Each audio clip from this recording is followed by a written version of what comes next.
बच्चों यहाँ पे क्या बोल रहा है कि let R be a relation from N to N define by, एक आर हमने रिलेशन लिया किसमें, set of all natural number से set of all natural number में। डिफाइन हमने क्या किया कि दो नेचुरल नंबर आपस में तभी रिलेटेड होगा when A is equal to B square. क्या होना चाहिए, पहले नेचुरल नंबर की किसके इक्वल होना चाहिए, दूसरे नेचुरल नंबर के स्क्वायर के इक्वल होना चाहिए। उसके बाद क्या बोला, आर द फॉलोइंग ट्रू, क्या ये सब ट्रू है। तो देख लेते हैं, अगर हमें प्रूफ करना है कि ट्रू है तो जनरल हमें प्रूफ करना होगा, डिसप्रूफ करना है कि फॉल्स है तो एक भी काउंटर एग्जांपल हम ले सकते हैं। रिलेशन क्या बोल रहा है कि ए नेचुरल नंबर है, बी नेचुरल नंबर, ये आपस में तभी रिलेटेड होगा जब पहले नेचुरल नंबर किसके इक्वल हो, दूसरे नेचुरल नंबर के स्क्वायर के। तो यहाँ देखो हमने क्या दिखाना है कि ए बिलोंग्स टू आर, मतलब हर एक नेचुरल नंबर क्या खुद से रिलेटेड है अंडर दिस रिलेशन, ये चेक करना है। तो हमने क्या किया कि ए बिलोंग्स टू आर, ए कभी बिलोंग्स क्या होगा, रिलेशन का एलिमेंट तभी होगा जब ए किसके इक्वल हो, ए स्क्वायर के इक्वल हो। तो क्या हो जाएगा, ए स्क्वायर के इक्वल हो, तो कोई भी नेचुरल नंबर अपने स्क्वायर के इक्वल तभी होगा जब वो नेचुरल नंबर 1 के इक्वल हो।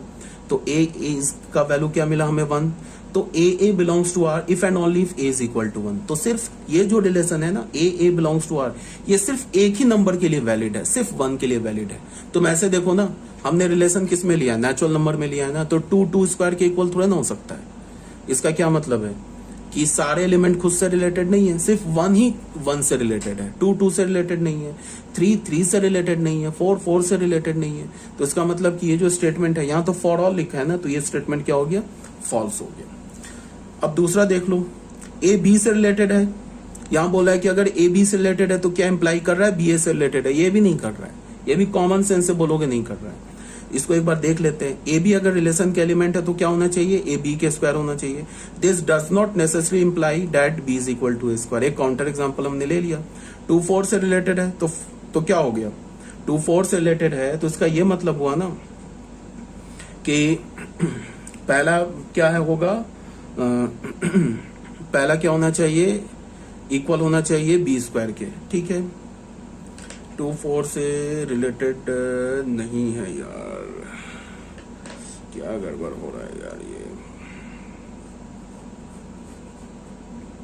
इसको तुम ऐसे देखो, 4 2 से रिलेटेड है ना, बिलोंग्स टू आर, बच्चों करेक्ट कर लेना, 4 2 से रिलेटेड है। क्यों रिलेटेड है, बिकॉज पहला जो नेचुरल नंबर है दूसरे नेचुरल नंबर के स्क्वायर के इक्वल है। दिस डज नॉट इंप्लाई कि 2 4 से रिलेटेड है, बिकॉज अब यहां देख लो, यहां तो पहला नेचुरल नंबर का किसके इक्वल है, दूसरे नेचुरल नंबर के स्क्वायर के इक्वल है, बट यहां पहला नेचुरल नंबर दूसरे के स्क्वायर के थोड़े नहीं इक्वल है, दूसरे का स्क्वायर करोगे तो 16 आ जाएगा। तो अगर 4 2 से रिलेटेड है तो ये इंप्लाई नहीं कर रहा है कि 2 4 से रिलेटेड है, तो ये भी हमारा क्या हो गया, फॉल्स हो गया, ठीक है। एक ही काउंटर एग्जाम्पल से हो गया, ये पता नहीं गलत मैंने लिखा, इसको कट कर देना। तुम लोग खुद ही इतने समझदार होगे कि तुम्हें समझ में आ रहा हो कहाँ मुझसे बाय मिस्टेक गलत लिखा गया हो, तुम खुद ही करेक्ट कर लोगे। 11th क्लास के बच्चे भी हैं, स्पेशली कुछ क्लास के बच्चे काफी होशियार हो गए, जब वो 10th में आए थे 10th से अभी उनमें काफी डिफरेंस है, वो काफी कुछ सीख गए। उन्होंने एक चैप्टर पढ़ लिया बेसिक मैथमेटिक्स, फिर दूसरा चैप्टर क्या पढ़ लिया, सेट, अब तीसरे चैप्टर पे हैं तो वो भी काफी कुछ सीख गए, ठीक है। खुद से करेक्ट कर लिया करो। और अगर मान लो तुम पीडीएफ पढ़ते हो, तुम्हें कहीं लगता है कि मैंने कहीं मिस्टेक कर दिया है, तो तुम मुझे जब क्लास चलती है ना वहां पे मुझसे पूछ भी सकते हो, ठीक है।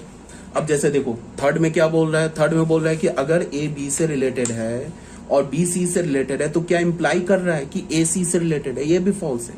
ये खुद ही कॉमन सेंस इंट्यूटिव बोल दोगे कि यार ऐसा थोड़ा ना हो सकता है, ये ए बी स्क्वायर के इक्वल है और बी सी स्क्वायर के इक्वल है, तो फिर क्या होगा, ए सी स्क्वायर के इक्वल होगा। ये इंट्यूशन ही बता रहा है कि ये भी गलत है, ठीक है। तो ये क्या बोल रहा है, ए, इसको पहले मैंने लॉजिकली प्रूफ किया ए बी से रिलेटेड है एंड बी सी से रिलेटेड है, तो अगर ए बी से रिलेटेड है तो is equal to B square, और बी सी से रिलेटेड है तो B is equal to C square. तो ए किसके इक्वल होगा, ए इक्वल होगा, ए किसके इक्वल है, बी स्क्वायर के, और बी का वैल्यू क्या है, सी स्क्वायर, तो यहाँ पे बी का वैल्यू सी स्क्वायर डालोगे तो ए किसके इक्वल हो जाएगा, सी टू द पावर 4 के। तो ये तभी ट्रू होगा ना जब ए और सी क्या हो, हमारा 1 के इक्वल हो, बाकी किसी नेचुरल नंबर के लिए ट्रू नहीं है, ठीक है। Thus A B belongs to R and B C belongs to R does not imply A C belongs to R. एक एग्जांपल, ये सब लिखने की भी जरूरत नहीं थी, ये फालतू मैंने लिख दिया, ये एग्जांपल से काफी हो जाएगा। ये स्टेटमेंट नहीं लिखोगे भी तो चलेगा, इससे काम चल जाएगा। 16 4 से रिलेटेड है ना, क्यों? Because 4 square is equal to 16। और 4 किससे रिलेटेड है? 2 से, because 2 square is equal to 4। But 16 2 से थोड़ी ना रिलेटेड है, क्यों? Because 2 square is not equals to 16। तो इसका क्या मतलब हो गया कि ये भी जो हमारा तीसरा था ये भी फॉल्स था। ठीक है, तो ये था हमारा 11th क्लास का। बच्चों अभी क्या है, एक क्वेश्चन और मैं 11th क्लास का करा रहा हूँ, जो शायद मैंने कहीं आगे लिख दिया। उसके बाद सारे जितने भी क्वेश्चन है ना वो 12th क्लास के। ये क्वेश्चन है, इसको देखो पेज नंबर 39 में, ये भी 11th क्लास का क्वेश्चन है। ये बच्चे 11th क्लास के जो है वो भी इस क्वेश्चन को देख सकते हैं। ठीक है, इसके बाद ये क्वेश्चन नंबर 14 के बाद मैं जितने क्वेश्चंस कराऊंगा ना सब 12th क्लास का है। फिर बाकी 11th क्लास के बच्चों के लिए ऑप्शनल है, अगर वो देखना चाहते हैं, सीखना चाहते हैं तो देख सकते हैं, नहीं तो छोड़ दें। मेरे पॉइंट ऑफ व्यू से अभी रहने दो, बिकॉज हम लोग क्या करेंगे 12th में तो दोबारा ही पढ़ेंगे रिलेशन को, तो एक बार ये खुद से रिवाइज हो जाएगा। अगर सीखना चाहते हो तो सीख लो, कोई दिक्कत नहीं है। ये लास्ट क्वेश्चन है 11th क्लास का, बाकी जितने क्वेश्चन है ना वो सारे 12th के हैं। Let R be the relation on the set Z of all integers defined by. क्या बोल रहा है कि आर हमने क्या ले लिया, एक रिलेशन ले लिया, किस पर? सेट ऑफ इंटीजर्स पे। डिफाइंड हमने कैसे किया कि दो इंटीजर्स आपस में तभी रिलेटेड होंगे जब उनका डिफरेंस n से डिविजिबल हो। ठीक है, एक हमने रिलेशन लिया सेट ऑफ इंटीजर्स पे, तो हमने क्या डिफाइन किया कि दो इंटीजर्स आपस में तभी रिलेटेड होंगे जब उनका डिफरेंस क्या हो, उनका डिफरेंस n से डिविजिबल हो। तो बोल रहा है कि ये तीनों को प्रूव करो। अब 12th क्लास के बच्चे समझ रहे होंगे कि पहला कंडीशन रिफ्लेक्सिव का है, दूसरा कंडीशन सिमेट्रिक का है और तीसरा कंडीशन ट्रांजिटिव का है। ठीक है ना, तो क्या बोल रहा है प्रूफ करने के लिए कि X X belongs to R for all X belongs to Z. ठीक है, ये प्रूफ करो। मतलब क्या है कि हर एक इंटीजर खुद से रिलेटेड है, ये प्रूफ करो। फिर दूसरा क्या बोल रहा है कि अगर एक्स वाई रिलेशन के एलिमेंट है देन वाई एक्स भी रिलेशन के एलिमेंट है, ये प्रूफ करो। तीसरा क्या बोल रहा है कि अगर इफ एक्स वाई रिलेशन के एलिमेंट है एंड वाई जेड भी रिलेशन के एलिमेंट है तो ये इंप्लाई कर रहा है कि एक्स जेड भी रिलेशन के एलिमेंट है, ये प्रूफ करो। तो ये एक्चुअल जो है ना रिफ्लेक्सिव नाम नहीं ले रहा कहीं भी, रिफ्लेक्सिव सिमेट्रिक और ट्रांजिटिव का, बट ये रिफ्लेक्सिव का कंडीशन, सिमेट्रिक का कंडीशन और ट्रांजिटिव के कंडीशन को बोला प्रूव करने के लिए। रिफ्लेक्सिव सिमेट्रिक ट्रांजिटिव किसे बोलते हैं 11th क्लास के बच्चों के लिए नहीं है। अगर उन्होंने पढ़ लिया reflexive symmetric transitive 11th class के स्टूडेंट तो वो जान रहे होंगे मैं क्या बोल रहा हूँ, बट 12th क्लास में तो पढ़ना ही है। ये तीनों जो रिलेशन है काफी इंपॉर्टेंट है, जेईई मेंस के लिए क्वेश्चन पूछता है, इसी से पूछता है। ठीक है, प्रीवियस ईयर देख लेना। यहाँ पे पहला क्या बोल रहा है कि ये प्रूफ करो कि हर एक एलिमेंट खुद से रिलेटेड है अंडर दिस रिलेशन। तो क्या होगा, मान लो कि हमने कोई भी एक इंटीजर उठा लिया z, तो अगर x माइनस एक्स क्या होता है, 0 होता है। किसी भी इंटीजर का डिफरेंस, चाहे वो इंटीजर पॉजिटिव हो निगेटिव हो, सेम इंटीजर का डिफरेंस लोगे तो वो 0 हो जाएगा। अब 0 को क्या लिख सकते हो, 0 तो हमारा क्या है, n से डिविजिबल है। ठीक है ना, बट यहाँ पे n क्या होना चाहिए, 0 नहीं होना चाहिए। ठीक है, n अगर 0 नहीं है तो फिर बिकॉज कोई भी नंबर 0 से डिविजिबल नहीं होता है, तो n यहाँ पे होना चाहिए क्वेश्चन में, n इज नॉट 0। तो चलो कोई बात नहीं है, n हमारा क्या होना चाहिए, 0 नहीं होना चाहिए। तो x माइनस एक्स 0 हो गया, 0 को क्या लिख सकते हो, 0 इंटू एन। तो x माइनस एक्स किससे डिविजिबल हो गया, n से। तो x माइनस एक्स n से divisible, sorry x minus x n से डिविजिबल हो गया, तो फिर x x रिलेशन का एलिमेंट हो गया। x क्या था, इंटीजर था, एनी रैंडम इंटीजर था। तो जितने भी इंटीजर्स है वो आपस में रिलेटेड हो गए अंडर दिस रिलेशन। तो अगर 12th क्लास के अगर लैंग्वेज में मैं बोलूं तो ये रिलेशन क्या हो गया, रिफ्लेक्सिव हो गया। अब आ जाओ सेकंड में, X Y belongs to R. हमने क्या प्रूफ करना है कि एक्स वाई अगर रिलेशन का एलिमेंट है तो फिर वाई एक्स भी रिलेशन का एलिमेंट है, ये हमें प्रूफ करना है। तो हमने क्या पहले अज्यूम करेंगे कि एक्स वाई रिलेशन का एलिमेंट है, ये प्रूफ पहले अज्यूम कर लेंगे, फिर एक्स वाई पे रिलेशन का कंडीशन लगा देंगे, फिर उस कंडीशन से हम क्या प्रूफ कर देंगे कि वाई एक्स भी रिलेशन का एलिमेंट है। तो फिर ये क्या हो जाएगा, सिमेट्रिक प्रूफ हो जाएगा। ठीक है, तो यहाँ पे हमने क्या बोला, X minus X Y relation का एलिमेंट है, then X minus Y is divisible by N. X minus Y क्या होगा, एन से डिविजिबल होगा। तो एक्स माइनस वाई को तुम लैम्डा एन लिख सकते हो। पता है ना कि अगर मैं बोलूं कि 4 2 से डिविजिबल है तो 4 को क्या लिख सकते हो, लैम्डा इंटू 2। वहां पे लैम्डा का काम क्या कर रहा है, 2 ही काम कर रहा है। जैसे मैं बोलूं कि 6 2 से डिविजिबल है तो 6 को क्या लिख सकते हो, लैम्डा इंटू 3। ठीक है, तो लैम्डा का काम क्या कर रहा है, 2 का कर रहा है। तो एक्स माइनस वाई को हमने क्या लिख लिया, लैम्डा इंटू एन। ठीक है, तो यहां से माइनस कॉमन ले लिया, इस माइनस को राइट साइड भेज दिया, तो y माइनस एक्स क्या हो जाएगा, माइनस लैम्डा इंटू एन। अगर लैम्डा हमारा इंटीजर है तो माइनस लैम्डा भी इंटीजर है। किसी भी इंटीजर को अगर तुम माइनस से मल्टीप्लाई करोगे तो वो भी इंटीजर ही होगा। तो माइनस लैम्डा इंटू एन। तो हो गया y माइनस एक्स भी डिविजिबल हो गया, तो वाई एक्स भी रिलेशन का एलिमेंट हो गया। तो यहाँ पे हमने क्या एज्यूम किया था, एक्स वाई रिलेशन का एलिमेंट था, ये एज्यूम किया और हमें क्या मिला, वाई एक्स भी रिलेशन का एलिमेंट मिला। एक्स वाई क्या है, कोई भी दो रैंडम इंटीजर है, तो हमने कोई भी दो रैंडम इंटीजर उठाया और एज्यूम कर लिया कि अगर एक्स वाई रिलेशन का एलिमेंट है तो फिर वाई एक्स भी रिलेशन का एलिमेंट है, तो फिर हमारा क्या हो गया, सेकंड पार्ट प्रूफ हो गया।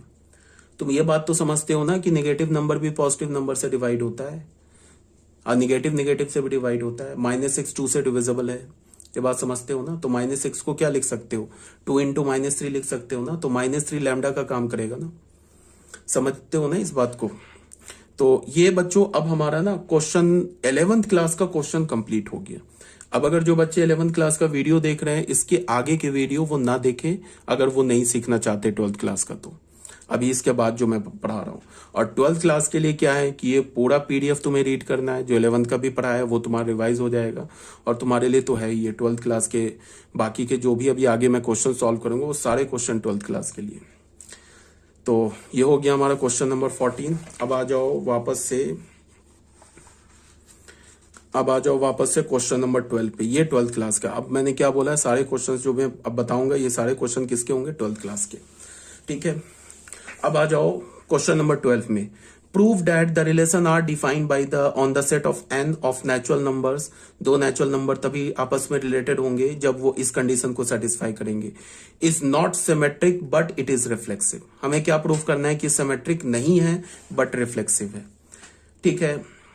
तो रिफ्लेक्सिव है, तो रिफ्लेक्सिव के लिए क्या करेंगे, तुम ऐसे देख लो, किसमें हमने रिलेशन डिफाइन किया, नेचुरल नंबर में। तो अब क्या करें हम लोग कि is not symmetric but reflexive, ठीक है। तो हमें क्या दिखाना है कि सिमेट्रिक नहीं है, तो उसके लिए हमने क्या किया कि सिमेट्रिक नहीं है तो एक काउंटर एग्जांपल से काम चल जाएगा। तो हमने क्या कर लिया कि कोई भी एक्स का वैल्यू उठा लिया हमने।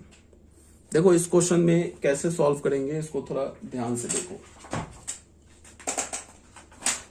हमें क्या प्रूफ करना है कि सिमेट्रिक नहीं है बट रिफ्लेक्सिव है।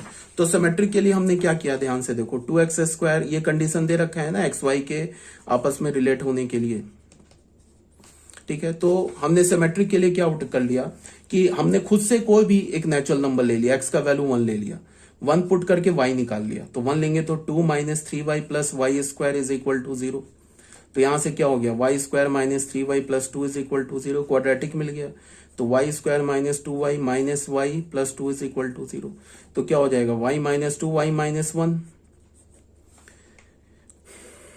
y - 1 is equal to 0। तो y की वैल्यू क्या मिल गई, 2 और 1।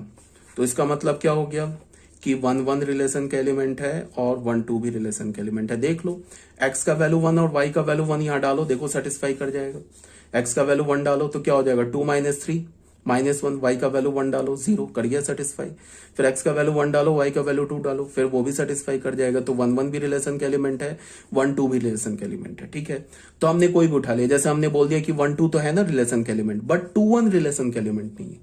1 2 तो है रिलेशन का एलिमेंट, तो x की जगह हम 1 डाल रहे हैं, y की जगह 2 डालें तो सेटिस्फाई कर गया। बट अगर तुम x की जगह 2 यहां डालो और y की जगह 1 डालो, इसको नहीं करेगा सेटिस्फाई, ठीक है। तो इसका क्या मतलब हो गया कि 1 2 तो रिलेशन का एलिमेंट है बट 2 1 रिलेशन का एलिमेंट नहीं है। हमें प्रूफ करना है ना कि सिमेट्रिक नहीं है, तो एक काउंटर एग्जांपल से काम चल जाएगा। 1 2 belongs to R but 2 1 not belongs to R. इसका क्या मतलब हो गया कि ये रिलेशन सिमेट्रिक नहीं है, ठीक है। अब हमें क्या प्रूफ करना है कि ये रिलेशन क्या है, रिफ्लेक्सिव है, ठीक है। तो रिफ्लेक्सिव के लिए हमें क्या करना होगा, हमें करना होगा ये दिखाना होगा ना कि सारे नेचुरल नंबर्स खुद से रिलेटेड है, ठीक है। इसका मतलब x x से रिलेटेड है। कोई भी रैंडम हम नेचुरल नंबर उठा ले x और हमें यह दिखाना होगा कि x x से रिलेटेड है। तो उसके लिए कुछ नहीं है, हमारे पास कंडीशन क्या दे रखा है, 2x² - 3xy + y² is equal to 0। तो x x से रिलेटेड है तो पहला एलिमेंट भी x है, दूसरा एलिमेंट भी x है। तो y को x से रिलेट कर, y को x से रिप्लेस कर दो, खुद ही 0 आ जाएगा। देख लो, 2x² - 3x² + x² क्या हो गया, 0। तो इससे क्या हमें पता चला कि every element is related to itself. तो हमारा ये रिलेशन क्या हो गया, रिफ्लेक्सिव हमने प्रूफ कर दिया। इसको तो हमने जनरल प्रूफ कर दिया ना कि ये रिलेशन रिफ्लेक्सिव है, और यहां तो हमने काउंटर एग्जांपल दिखा दिया कि रिलेशन रिफ्लेक्सिव नहीं है। देख लेना, तुम x की जगह 2 y की जगह 1 डालोगे 0 नहीं होगा, इसका मतलब 2 1 रिलेशन का एलिमेंट नहीं है। ये तो हमने काउंटर एग्जांपल ले लिया सिमेट्रिक में और रिफ्लेक्सिव को हमने जनरल प्रूफ कर दिया, तो ये हमारा क्या हो गया, प्रूफ हो गया। ठीक है, ये भी हो गया क्वेश्चन नंबर 12। अब क्वेश्चन नंबर 13, ये भी 12th क्लास का क्वेश्चन है, एनसीईआरटी का क्वेश्चन है। क्या बोल रहा है, show that the relation R, ये ऐसे आर लिखने का मतलब ये रिलेशन के आर को रिप्रेजेंट कर रहा है, ये ऐसे आर लिखने का मतलब ये रियल नंबर के सेट को रिप्रेजेंट कर रहा है। Show that the relation R on real number defined as, relation हमने क्या डिफाइन किया कि दो रियल नंबर आपस में तभी रिलेटेड होंगे when A is less than equals to B, is reflexive and transitive but not symmetric. ये रिफ्लेक्सिव भी है, ट्रांजिटिव भी है, बट सिमेट्रिक नहीं है। तो क्या बोल रहा है कि सिमेट्रिक नहीं है, तो हमें क्या करना होगा, एक काउंटर एग्जांपल लेना होगा सिमेट्रिक के केस में, और रिफ्लेक्सिव और ट्रांजिटिव के केस में हमें जनरल एलिमेंट लेना होगा। तो रिफ्लेक्सिव के लिए हमने क्या बोला, रिफ्लेक्सिव के लिए हमने क्या बोला, फॉर एनी ए, कोई भी रियल नंबर के एलिमेंट उठा लिया, तो देखो a is less than equals to a, ये तो ट्रू है ना सारे रियल नंबर के लिए, लिख सकते हो ना 1 is less than equals to 1, तो 1 1 के तो इक्वल है, इसका मतलब ये ट्रू है। लिख सकते हो ना -2/3 is less than equals to -2/3, तो -2/3 -2/3 के इक्वल है, इसका मतलब -2/3 -2/3 रिलेशन का एलिमेंट है, तो ये भी ट्रू है। तो इसका क्या मतलब हो गया कि रिफ्लेक्सिव हो गया, जनरल हमने प्रूव कर दिया। अब सिमेट्रिक में आ जाओ, 2 3 क्या है हमारा, सिमेट्रिक में हमें प्रूफ करना है ना कि सिमेट्रिक नहीं है, तो एक काउंटर एग्जांपल ले लेते हैं। वी ऑब्जर्व दैट 2 3 रिलेशन का एलिमेंट है बट 3 2 रिलेशन का एलिमेंट नहीं है। देखो 2 is less than equals to 3 true है, but 3 is not less than equals to 2, ये तो ट्रू नहीं है। तो 2 3 तो है रिलेशन का एलिमेंट बट 3 2 रिलेशन का एलिमेंट नहीं है, तो हो गया प्रूफ कि ये सिमेट्रिक नहीं है। अब ट्रांजिटिव में आ जाओ, ट्रांजिटिव में हम क्या करेंगे, मानेंगे कि ए बी रिलेशन के एलिमेंट है, फिर बोलेंगे बी सी रिलेशन के एलिमेंट है, फिर प्रूफ करेंगे कि ए सी रिलेशन के एलिमेंट है। ठीक है, तो हमने क्या किया, ये अज्यूम कर लिया ए बी रिलेशन के एलिमेंट है और बी सी रिलेशन के एलिमेंट है, तो अगर ए बी रिलेशन के एलिमेंट है तो a is less than equals to b हो गया, और बी सी रिलेशन के एलिमेंट है तो B is less than equals to c हो गया। तो अगर ए बी से छोटा है या बी के इक्वल है और बी सी से छोटा है या बी सी के इक्वल है, तो फिर ए या तो सी से छोटा होगा या तो सी के इक्वल होगा, तो a is less than equals to c आ गया। This implies that a C belongs to R हो गया, so R is a transitive relation. ठीक है, अब आ जाओ क्वेश्चन नंबर, ये तो ऑलरेडी मैंने करा दिया ना तुम लोगों को, ये तो 11th क्लास का था, करा दिया था, क्वेश्चन नंबर 14। अब आ जाओ क्वेश्चन नंबर 15 में, ये भी आई थिंक ना, ये भी शायद एनसीईआरटी का ही क्वेश्चन है, पता नहीं, मैं तो कई सारे बुक्स यूज करता हूँ ना, तो मैं रैंडम उठा लेता हूँ, बट ये जाना पहचाना सा क्वेश्चन लग रहा है, एनसीईआरटी का ही है। Show that the relation R on the set R, ये आर किसके लिए, रिलेशन के लिए, ये ऐसा आर किसके लिए, रियल नंबर के सेट के लिए, of all real numbers defined as, ये रिलेशन हमने डिफाइन किया, a is less than equals to B square, is neither reflexive nor symmetric nor transitive. क्या बोल रहा है कि दो रियल नंबर आपस में तभी रिलेटेड होंगे जब पहला रियल नंबर या तो दूसरे रियल नंबर के स्क्वायर से छोटा हो, या पहला रियल नंबर दूसरे रियल नंबर के स्क्वायर के इक्वल हो, तभी जाके वो दोनों रिलेटेड होंगे। तो हमें क्या प्रूव करना है कि ना ही ये रिफ्लेक्सिव है, ना ही सिमेट्रिक है, ना ही ट्रांजिटिव है। तो आर क्या होगा, लेस देन, ऑर्डर पे हमने ए कॉमा बी उठा लिया, a is less than equals to B square where a B belongs to R. तो रिफ्लेक्सिव के लिए हमने क्या प्रूव कर लिया कि देखो 1/2 जो है ना, 1/2 के स्क्वायर से ना ही छोटा है और ना ही इक्वल है। 1/4 क्या है हमारा, छोटा है ना 1/2 से, 1/2 तो ग्रेटर है ना 1/4 से, तो ये फॉल्स हो गया ना। 1/2 is neither less than 1/2 square और 1/2 is neither equals to 1/2 square, इसका मतलब 1/2 आपस में रिलेटेड नहीं है। तो रिलेशन किस में, रियल नंबर में है ना। तो क्या हो गया कि हमने एक भी रियल नंबर ऐसा दिखा दिया जो आपस में रिलेटेड नहीं है, तो वो क्या हो जाएगा, वो रिफ्लेक्सिव नहीं होगा। इसका क्या मतलब हो गया, 1/2 not belongs to R, so R is not reflexive. अब सिमेट्रिक के भी हमें क्या प्रूव करना है कि सिमेट्रिक नहीं है, तो एक काउंटर एग्जांपल ले लो। We observe that -1 is less than equals to 3 square. -1 क्या है, छोटा है ना 3 स्क्वायर 9 से, ठीक है। और 3 जो है ना ही छोटा है -1 के स्क्वायर से, -1 और 3 आपस में रिलेटेड है। क्यों -1 और 3 आपस में रिलेटेड है, because -1 is less then 3 square but 3 is not less then -1 square. ना ही ये छोटा है ना ही इक्वल है, तो इसका क्या मतलब हो गया कि -1 3 तो आपस में रिलेटेड है, बट 3 और -1 आपस में रिलेटेड नहीं है। तो हो गया बस, प्रूफ हो गया कि सिमेट्रिक भी नहीं है। और ट्रांजिटिव के लिए फिर हमने एक और एग्जांपल ले लिया, 2 is less than equals to -3 square. 2 क्या है हमारा, लेस देन है ना -3 स्क्वायर से, एंड -3 क्या हमारा, लेस देन है 1 स्क्वायर से। बट 2 ना ही छोटा है 1 स्क्वायर से, ना ही इक्वल है, तो 2 1 तो रिलेशन का एलिमेंट नहीं है।